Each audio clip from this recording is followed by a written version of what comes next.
Hi, it's me again with CorelDraw tips and tricks. Just earlier today, I did a video about the angular dimension tool. Somebody watched it and they gave me a few pointers that I never knew was available.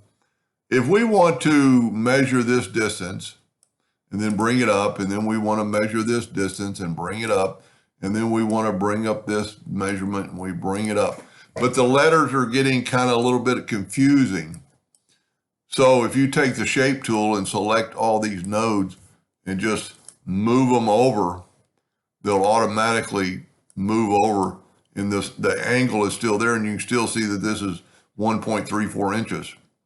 Now, the other thing he showed me that he made a video and showed me this.